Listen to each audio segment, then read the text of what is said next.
Lindsay with Beyond 20. Thank you guys for being here for the Program Management Improvement and Accountability Act, the PMIAA. We're going to talk a little bit today about what it is, how it came to pass, and what it means for you. I'm Lindsay. I'm here to kind of monitor things and take your questions, give them to Amanda and Erica at the end. So if you've got any of those as we go along, just put them in the chat box on the side, and I'll kind of wrangle them, and we'll get them at the end of the presentation. So onward, Erica. Fantastic. So this is me. My name is Erica Flora. I'm one of the principals at Beyond 20. I am PMP certified. I've got a number of different project management certifications and have been working as a project, a program, a portfolio manager for many, many years. I do not love reading laws, but this law was pretty short, and it's got some really good things in it. So I'm kind of excited to talk about it. And Amanda was a last-minute addition to our webinar, so we don't have a slide for her, but she is fabulous, and I'll let her introduce herself. Hi, I also work at Beyond 20, and I am also an ITIL expert, and I have worked in the government as a project manager and a program manager before starting at Beyond 20 for over 10 years in various civilian agencies. So I have a pretty good experience in how the government tries to manage their programs and their contracts. And we're so glad you could join us. Thank you. So this is a little bit about us. For those of you who have not joined one of our webinars before, Beyond 20 is an IT service management and project management consulting and training firm. The name Beyond 20 actually comes from a Gartner research study where they looked at when mission critical systems in organizations fail, when mission critical projects within an organization fail, what the root cause was. And what was interesting is they found that only 20% of the time it's due to things like software, hardware, the systems, that 80% of the time it's due to issues with people and with process. And so that's what we're passionate about fixing and helping organizations overcome is the people and the process stuff. So we do that through training. We do that through knowledge sharing like these webinars. We are a PMI global registered educational provider. So all of you guys and gals that are attending today will get a PDU for today's webinar. So let's jump right in and talk about this new law. So the agenda is to just go through kind of the highlights of the new law, what that means for industry, both in government as well as commercial. We probably have attendees from both sides today, so we'll talk about, kind of our guesses as to what that means. It's still early in the sense that the law was just became a law a few months ago. So we'll talk about, going forward, what we think that means. Any questions that you guys have, we'll also do our best to answer along the way. So feel free to type those into your chat window. So this is the high-level overview. A U.S. Senate law was introduced back in the middle of 2015. It was approved by Congress. It was signed into law at the end of December of last year. And what it does primarily are four things. It reforms the federal program management policy, and it does so by creating a formal job series and a career path for program and project managers in the federal government. It helps develop a standards-based program management policy across the federal government. It also sees and identifies that executive sponsorship of projects and programs is really, really important, and it designates senior executives in federal agencies are going to be responsible for program management policy and strategy going forward. And then it also talks quite a bit about how it's important to share knowledge of not only challenges but successful approaches to program management across the federal government, and it forms an interagency council, which we'll talk about here in the next slide. But these are the big things that they're really trying to do. And as Amanda and I were talking about this earlier today, I thought you had some really interesting feedback as to what this means in the federal government and how kind of what the intent is and what they're trying to do. So if you want to speak to that a bit. Yeah, sure. It sounded to me by reading the law that they are trying to really standardize across all agencies. In my experience, I've found that all government agencies that I've been at have done some form of project management and program management, but they have not been standardized at all. So a lot of times they have been dependent on what the contract or the contract vehicle specifically states, and that can vary greatly, from having an entire PMO office to having a project manager who works just a couple hours a week.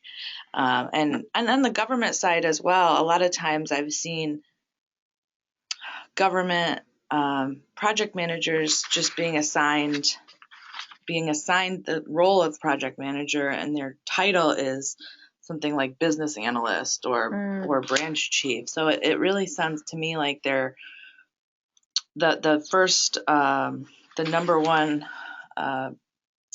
bullet on the screen, creating a formal job series and career path. It sounds like they're really trying to standardize those titles and make the government more involved in project management for their internal projects and their contracted projects. Mm-hmm. Yeah, and I think part of this too is just project management in the U.S. I see this on the commercial side too, and I think some of it stems back to the Project Management Institute, and PMP certification is the biggest certification here in the U.S. But everyone that goes through PMP certification knows that the stuff in the project management body of knowledge really is just a framework. So you can pick and choose whatever you want to do. And so it doesn't matter what company you go into, what agency you go into. If you ask a project manager, show me how you manage a project, and then you go to another project manager, show me how you manage a project, it's totally different. There's no method or methodology that says, if you're going to run a project, here are the 10 things you have to do. Nobody is saying that anywhere. And so you get all this variability. It's not just an issue with government. I think it's with all of us, is that there aren't standards as to, what's minimum level of acceptable.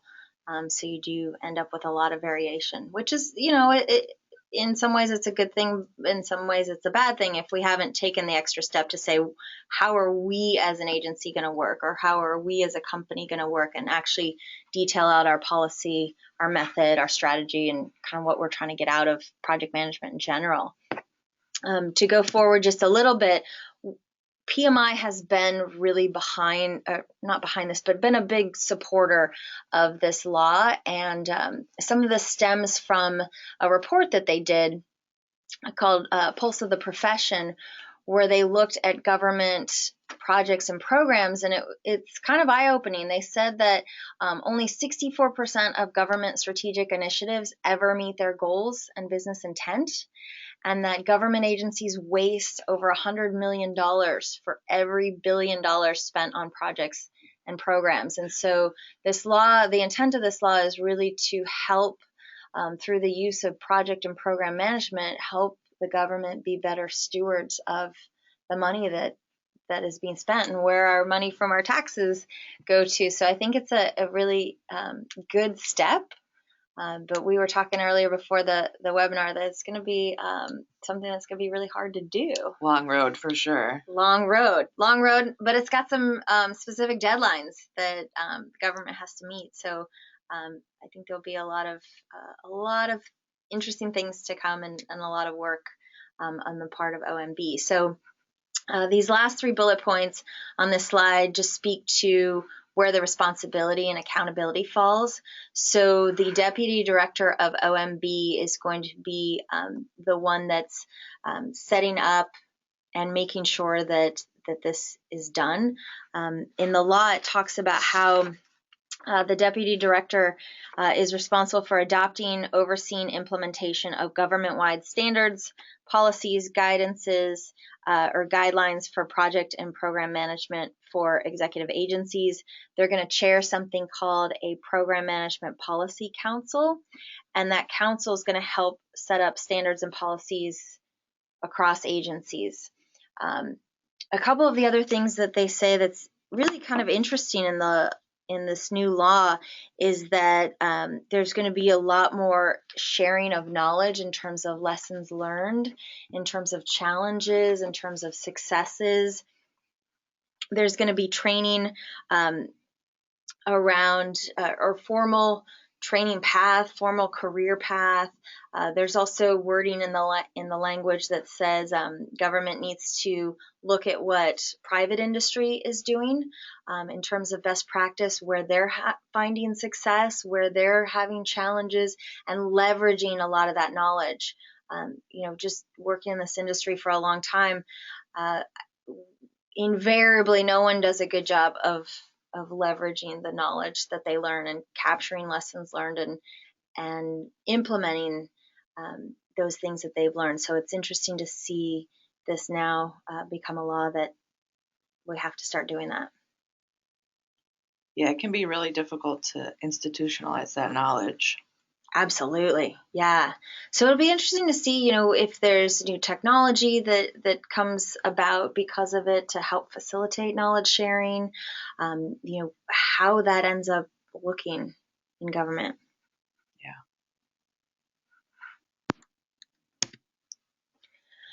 So some other things in terms of impact, what's going to be happening. Any agency that's required to have a CFO is now going to be mandated to also appoint a program management improvement officer. That's going to be a senior executive within that agency that basically has to come up with a 5-year strategic plan on how they're going to improve program management roles within their agency, how they're going to implement these interagency policies. And within OMB, there's going to be an interagency program management policy council that really is charged with improving how we do projects, how we run programs, both in planning and also in execution. Competencies and skills are also going to be regulated through OPM, which is kind of interesting. Thoughts on that and kind of how that's going to impact? Yeah, I think OPM is where the federal jobs are posted. So I think, and the competencies and skills are part of the application process. So I'm guessing that's going to play a big role in hiring, making sure people have the right certifications and the right background, and that they can also write to it. Mm-hmm. It's very different than writing a resume applying for a federal job. Yeah. Absolutely. And I think we're going to see just a lot more emphasis on certifications. I know a lot of here in DC, it's changed from a nice to have to a really must have, a PMP. Absolutely. I think that's going to become even more pervasive, and there might even be potentially new certifications that crop up. In particular, one of the things, Amanda, that you pointed out was that they call out specifically that there's going to be training and relevant competencies encompassed with program and project managers within the private sector. So they're going to be pulling a lot of, or they're going to be providing training that comes from best practice in the private sector. So to me, that says like PMP and other things like that. But then they also call out training that emphasizes cost containment for large projects and programs. So we're probably going to see a lot more emphasis on certification around cost control, cost containment, accounting, budgeting, all that kind of good stuff. Yeah, it sure sounds like they're talking about 2 separate certifications there, or 2 separate trainings. Yeah. Yeah. So one that's probably more just general project management skills, and then one that's more around the knowledge area within potentially the PMP that's just specific to controlling cost management. So yeah, that's kind of interesting, and I think that goes back to the fact, or the what PMI reported on, that government projects end up wasting so much money. So how do we then make sure that doesn't happen? Is it a matter of making sure that we have a budget that gets baselined, that we make sure that we have control against that baseline, that we're alerting people, when we see things that may potentially go over budget, preventing those things from happening in the first place as well. So this slide here outlines some of the future deliverables that are going to be expected. So it says within 1 year, OMB needs to, or will be required to, establish and submit a report outlining program and project management's 5-year strategic plan. So by the end of this year, we will be seeing additional information around what that looks like. Within 3 years, GAO is going to be responsible for issuing a report. They're tasked with taking a look at portfolios within agencies and identifying those things that are high risk and how they're going to address them. GAO is also expected to report on, the performance of these newly appointed program management improvement officers, how the program management policy council is doing, and they've got to report back to see, what kind of successes they're having, and go from there. Yeah. A couple other things in the law that I thought were interesting and we can kind of talk about as well. They talk under enhanced training and educational opportunities. They talk about how there's going to be mentoring of current and future program managers by experienced senior executives. They also said that they're going to be encouraging recruitment and retention of highly qualified individuals to serve as program managers. Under that same area, they also mention how they're going to have more common templates and tools for project managers, which I think will be huge. Yeah, I think having a formalized mentor program is really going to go a long way, because saying, yeah, we're going to mentor you is very different from actually having a program where it will have to happen by law. So I think that will help a lot, because the government has a lot of young project managers who maybe have the certification but not the experience. Yeah. Well, and that's the one thing that having a certification can't give you is, how do you handle situations as they arise? I mean, you can't go back to the book in all cases and say, because a lot of the times the issues, let's be honest, come down to people. So, how do you handle issues with your team, or how do you handle issues with stakeholders, or naysayers, or things like that. And the book can tell you, here's some concepts, the theory, but that theory is very different than practice. And some of these things you unfortunately have to learn through like experience, pain, suffering, dealing with interesting personalities and things like that. Yep, we've all had that experience. Oh, not me. No, my projects have been perfect. That will probably help a lot with the knowledge sharing as well. Absolutely. The mentor program. Yeah, I think so. The one thing, I was kind of thinking about as I was reading through this, though, is government, and to a lesser extent, I see this in large companies too. Sometimes the pendulum swings to the opposite side and we make things too bureaucratic. That's very true. So I feel like some of this stuff, if not carefully managed, can kind of become out of control. And like even where it says common templates and tools, that sounds great.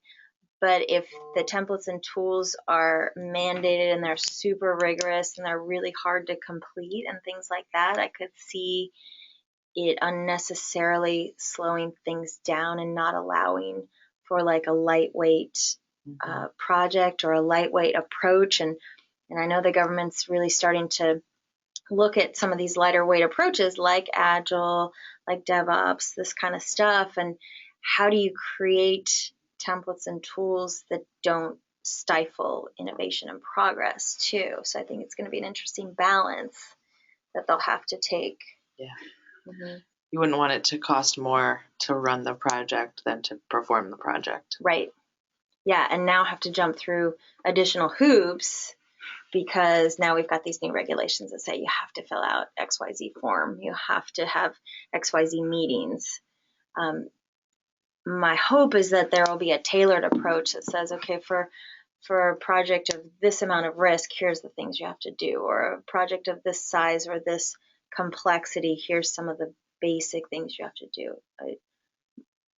It would be nice to see, like, here's some things that maybe are required no matter what, so you can at least compare apples to apples and have better reporting across projects and programs and better consistency, but also still allow that bit of tailoring. Yeah.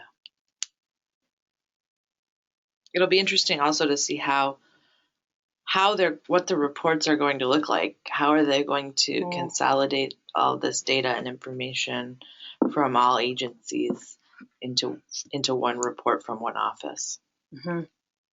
Oh yeah, that's going to be a huge undertaking. Huge. Cool. We're just kind of staring at each other. It's quite nice.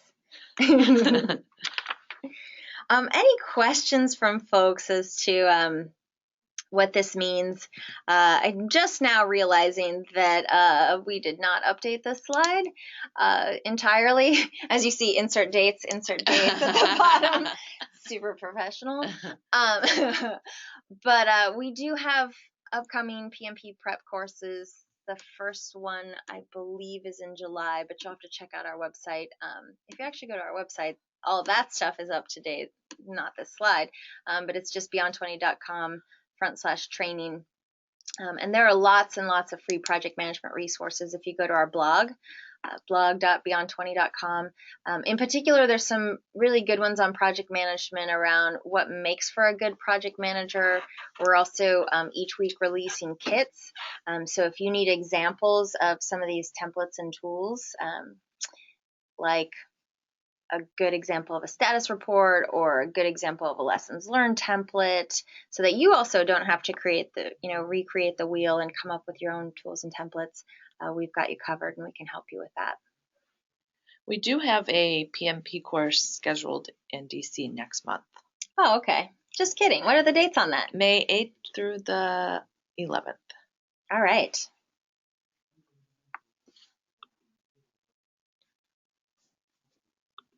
Ooh, here's a great question. Considering the recent shift in the culture and goals of the federal government, do you see this law changing in the near future or being prioritized? That's fascinating because we do have a whole new administration. Yeah, and there was an executive order issued that called for the, I don't know the exact verbiage, but to summarize, they were calling for the review of projects across agencies to see if there are inefficiencies and redundancies. I see this kind of playing into what the new administration is trying to do along those lines. I don't really see this. And the bill was a bipartisan bill. It was, absolutely. So I think that, that's a good question, but I would say it seems like it's in line with the culture shift. I think so too. This isn't something that is controversial or partisan.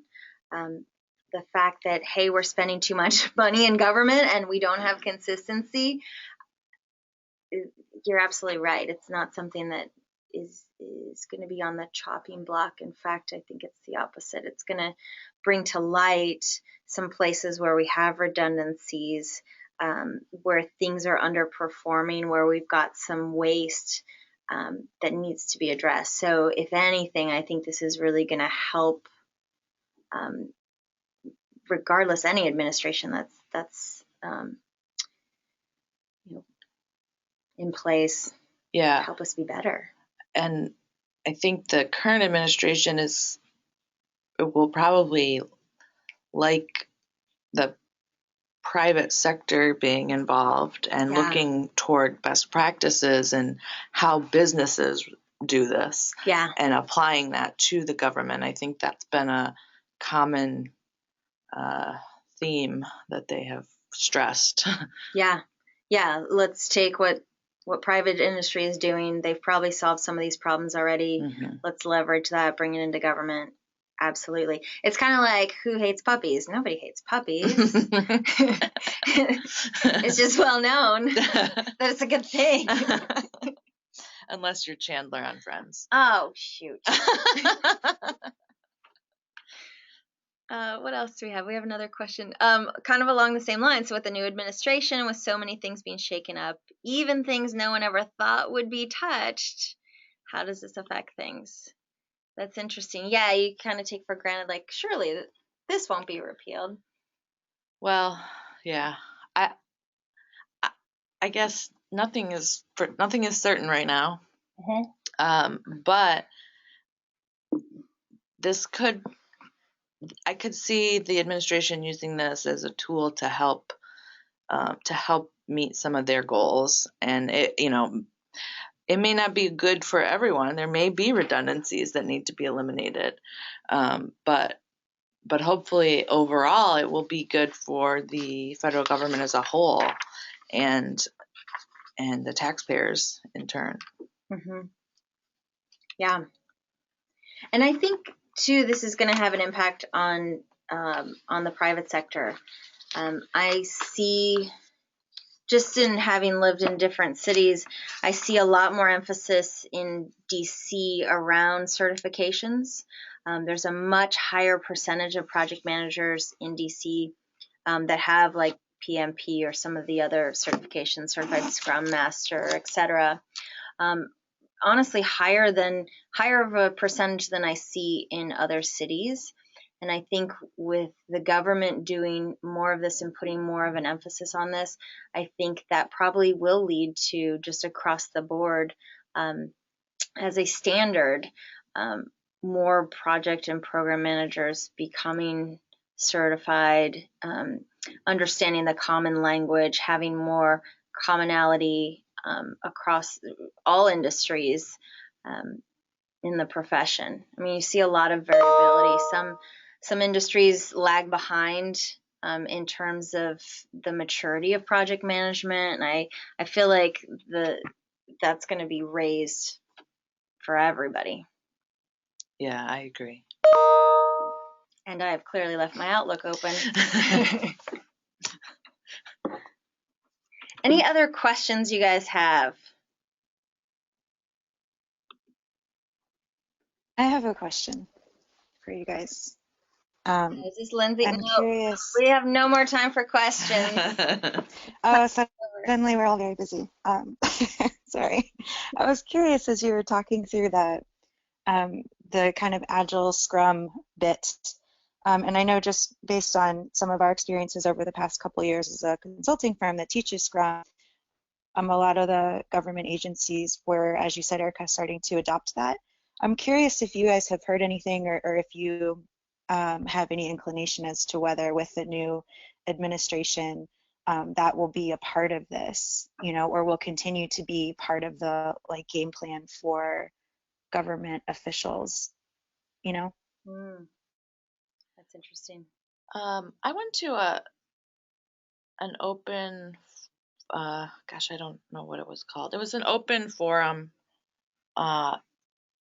for vendors, and this was a few months back, and they talked a lot about the impact of a new administration, and this was before the election, and they seemed to feel that, and they were heavily working toward implementing Scrum and Agile methodologies throughout programming and in the government, and reducing redundancies, a lot of the things we talked about in contracting and otherwise.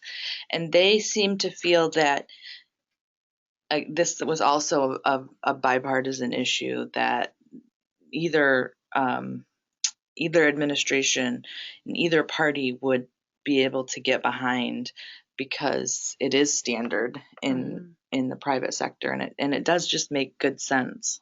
Mm-hmm. Yeah, and in fact, I was thinking about, there was a tweet that that Trump put out about, was it Boeing or someone that was spending way too much money on a particular project? Do you guys remember that, or a particular Yeah, this was plane? real early. Yeah. Yeah, I do remember that. Yeah, and I think, I mean, that tells us the perspective that, gone are the days where you can spend unlimited amounts of money, no matter what it is in government.